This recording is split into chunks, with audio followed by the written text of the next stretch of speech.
Hi, Intermediate Band.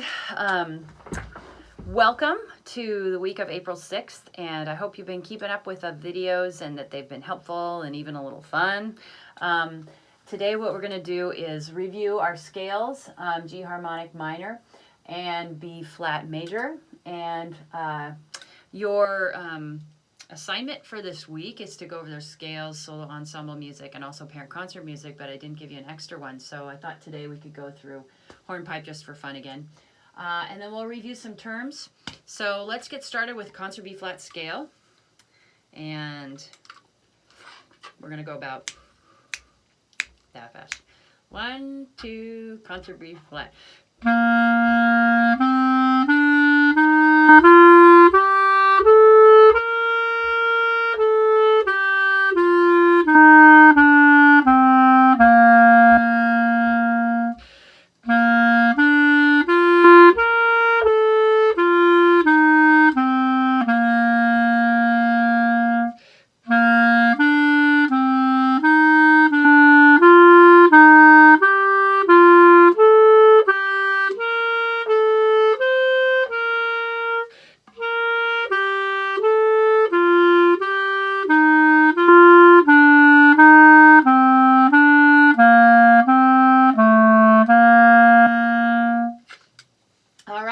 G harmonic minor, trumpets and clarinets starting on A.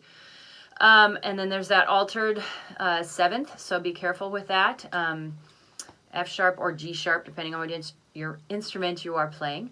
Percussionists, Vaughn and Micah, you can play this on your bells. Make sure you get it right. If it's something that's already memorized, not too hard, feel free to play the snare part and work on your rudimentals and getting your sticking right, alternating your hands, all that good stuff. Okay, here we go. 1, 2, ready, and...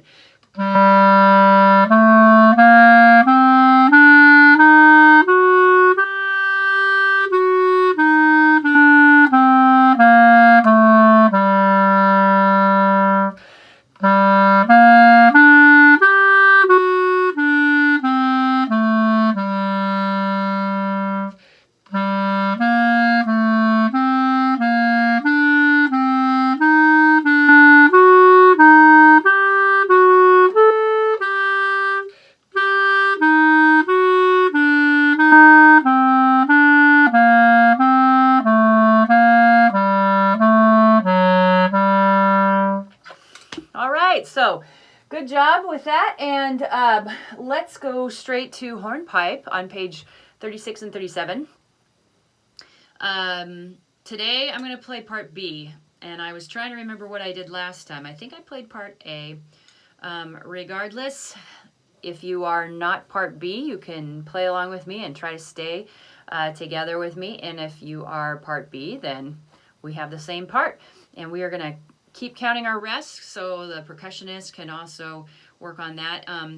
Micah and Vaughn, if you don't have, well, you won't have a timpani at home, and you won't have a lot of other auxiliary instruments, so feel free to substitute something. Turn your snare onto a tom to do timpani,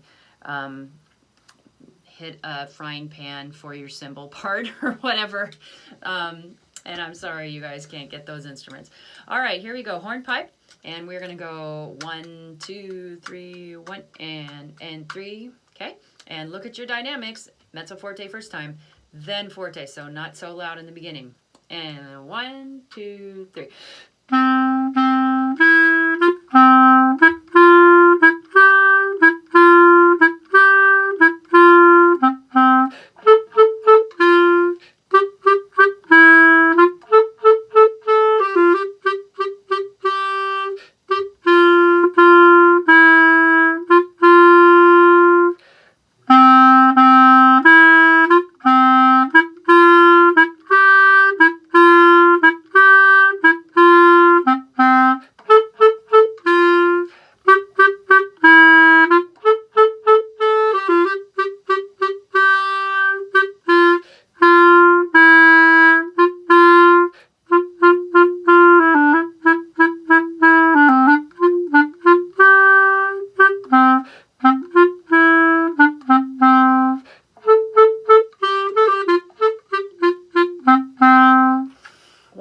2, 3, 1.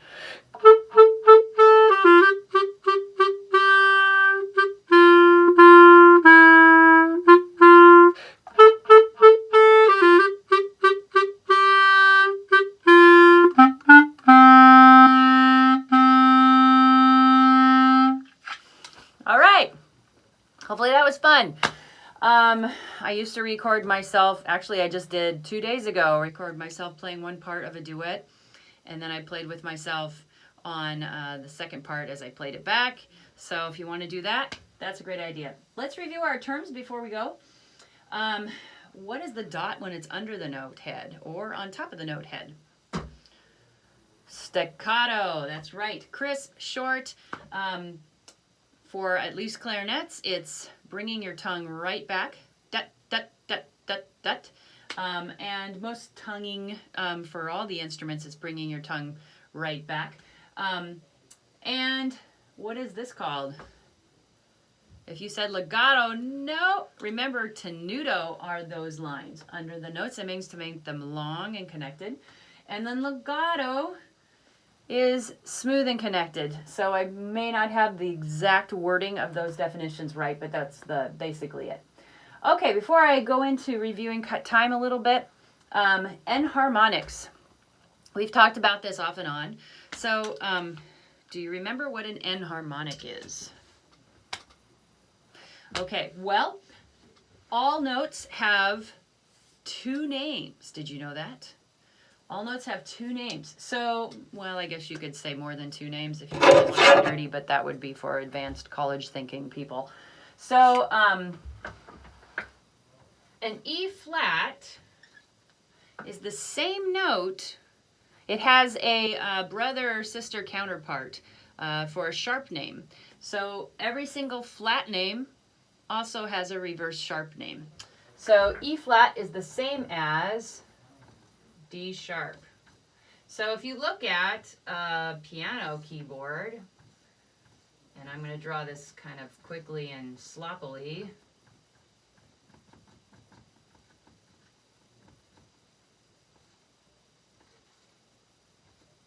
If you look at a piano keyboard, you know that there is black keys in between all the keys except for B and C and E and F.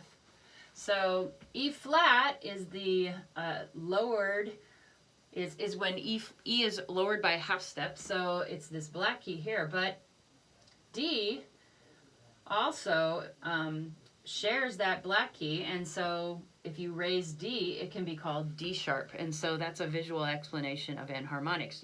You might say, well, what about E and F and B and C? Well, if I take E and I raise it a half step, yes, I can call it E sharp. And E sharp is really the same, the enharmonic of what note? F, because E raised a half step is F.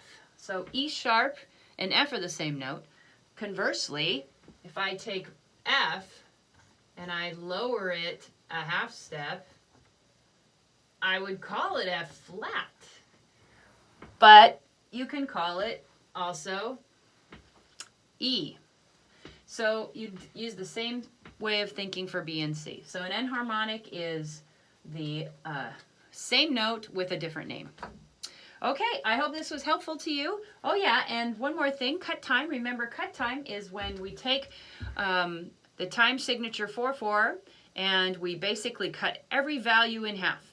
So a whole note would be 2, a half note would be 1, a quarter note would be a half, and an eighth note would be a fourth, and so on and so forth. So if you wanted to count cut time, think about it again as alle breve, 2/2.